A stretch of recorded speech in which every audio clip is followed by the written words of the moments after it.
How do you feel about how the run's gone so far? I know it's kind of split results, but where do you think you kind of stand right now? It's a little strange. Every fight I've had has been some kind of like weird thing, right? Like I've had great finishes, but then I've had like controversial wins too and losses. So I'm ready to just go put stamps on every fight. Like I think I said it before. I'm fighting for the finish now. I'm not fighting just to knock people out and knock them down. I'm not fighting to knock them completely out and finish the fight. So I think I'm trying to make more statements like that going forward. What's kind of the change in mindset? Like, did something happen? Was it just the result of the last fight that made that click for you? Yeah, it was a result of the last fight, man. Like I'm trying to stay composed, you know what I mean? But it really opened up a lot of things in my mind. But I realized that I'm trying to go through this rule thing of keeping this a competition. Like okay, this happens and I win. But now I was like, no, this is a fight. I gotta fight and make sure I win. And that's a whole shift. Like everything changes now. So I think that's going to be reflected in this performance. Yeah.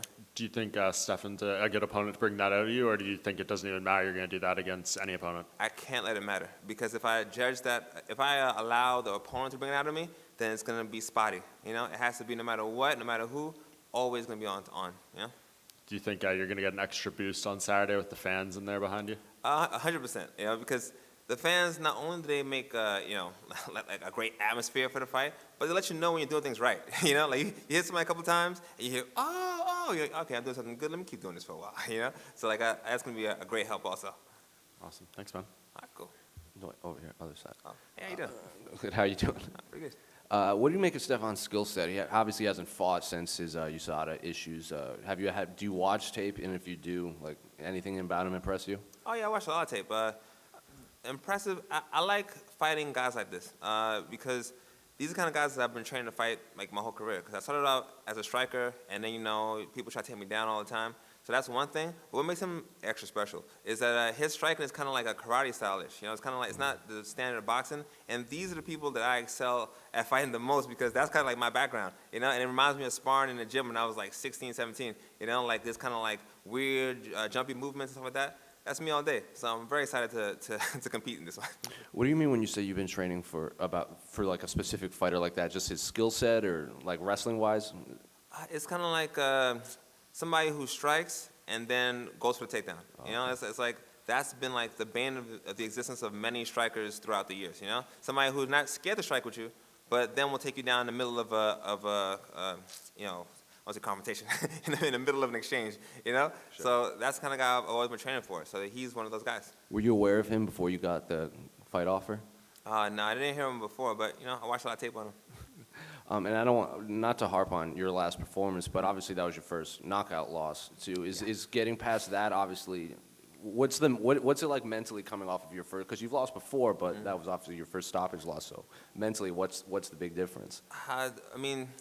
It's hard because when I don't want to lose ever again, but when I do, I get really upset. So this particular one made me even more so because I felt betrayed almost. It was like by myself. It was like I felt like there was nothing I could do to bring it back. I felt as though I should have been allowed to continue. All these things in my mind. When I get beat up.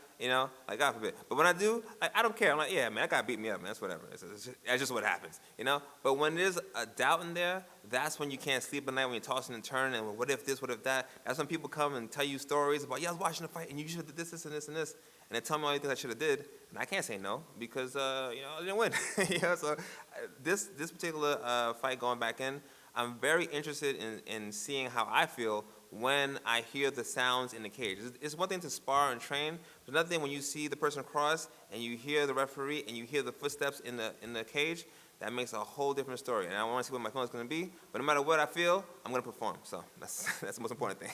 And finally, who do you like in the main event between Usman and Masvidal? I'm going for Masvidal.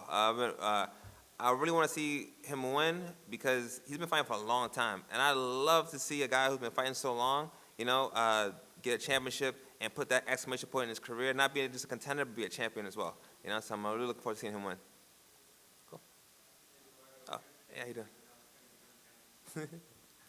So you talk about watching a lot of tape. Some fighters, they're split on that. Some watch a lot. Some say they leave it to the coaches. Not specifically just Stefan, but when you're watching tape, what kind of tendencies are you looking for in opponents? Oh, I mean, it's nothing fancy. Just like I can knock the person out here, here, here, and here. You know, that's how I look at it. Cause I mean, my fighting pretty straightforward. You know, like I'm trying to knock the person out all the time. That's like just what I'm setting up. So I'm looking for opportunities to do that. And it doesn't mean the person's not good. I mean, everybody has opportunities, you know. But I like to hone in on those and then structure my game plan around that so that I can perform freely. Because if I don't think about that and I just say, you know, don't go for it. Just go out there and fight and see what comes to you. I'm gonna be thinking about it all the time during the fight. It's just how I am. So in the past, I've tried to get away from it, but now I am fully embracing exactly who I am inside the cage. So I'm going for it no matter what. Yeah. And just a quick note, is there a limit to how far you go back in terms of watching film? Like, are some fights just, you know what, that's too old, don't even worry about it? Oh no, I watch all of it because there's certain like intrinsic things about a person and about their style that will last no matter what throughout their career. And it's not about tendency, just like, oh, he drops his hand, he does this. It's about like, you know, like mindset, about facial expressions, about how they feel, how they perform. When they win, when they're winning, I should say, how do they coordinate themselves? When they're losing, how do they behave? You know, like when they're facing adversity, you know, all these things make a difference, and you can watch it escalate through the years, and actually, it's just kind of fun. You know, it's just kind of fun to sit back and watch people fight, knowing that you're going to fight this guy. And it excites me to know that somebody's doing that for me, too. You know, makes it really good. Thank you. Thanks. Cool. Dwight, right in front. You come from one of the highest profile gyms in MMA, in AKA. How does the skill level of your training partners prepare you for this fight? Oh, well, this is good. So I'm at Alliance now, though, like in San Diego. But I did train at AKA for like 7 years. So, you know, that experience. And I train at Alliance, too, because I got Jeremy there. And I have, you know, like Dom and all these guys there, too. It makes a big difference. I was actually just talking about this recently. Like, when you're coming up and you're training with the best guys, you don't think you're that good because you're getting beat up every single day. You know, every day is a bad day. So you don't realize until you go somewhere else, like you go fight and you win. But when you go to like, your friend's gym, you know, you visit back home and you stop at your friend's gym, like, oh, this is pretty easy. Like, you know, I haven't been training recently, but I've been doing pretty good.